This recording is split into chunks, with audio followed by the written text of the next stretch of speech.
Good morning. If an Obi-Wan Kenobi movie is going to be made, obviously there's no definitive proof, it's all speculation and rumors, and if it ever does happen, I don't know. Anyway, post Revenge of the Sith, everything has gone to hell. Obi-Wan Kenobi has gone into self-imposed isolation on Tatooine with the goal of keeping his distance from Luke, but also watching over him. Okay, smaller budget, smaller scale, character study. Ewan McGregor in the Tatooine Castaway. Occasionally going into town for supplies or to barter for equipment, or just to gauge the locals. A movie where Obi-Wan occasionally reflects on his failure as a teacher and the failures of the Jedi, but for the most part is patient for the future and slowly preparing for his stay on Tatooine for however long he thinks he's gonna be.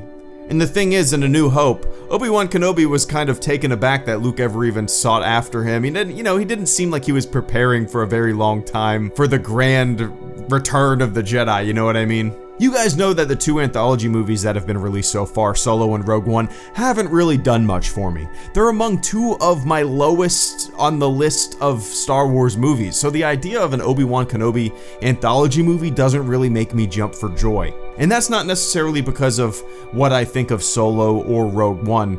It's more of a lack of enthusiasm I have for continuously revisiting characters that we're already familiar with and chipping away at the mystery of things. But if we eventually get an Obi-Wan Kenobi movie, I'd love for it to be small in scale and scope. He doesn't have to be battling some giant force of evil or outrunning a space slug or trying to stop the destruction of X or Y. We've had Obi-Wan Kenobi movies in moments of great action and grand spectacle. Exploring his youth doesn't interest me. Exploring his time under Qui-Gon Jinn's leadership does not interest me either. Really, the only time in Obi-Wan's life that interests me and that I'd like to see a really different type of Star Wars movie about is his time in self-imposed isolation on Tatooine, because it could make for a really unique and offbeat Star Wars movie.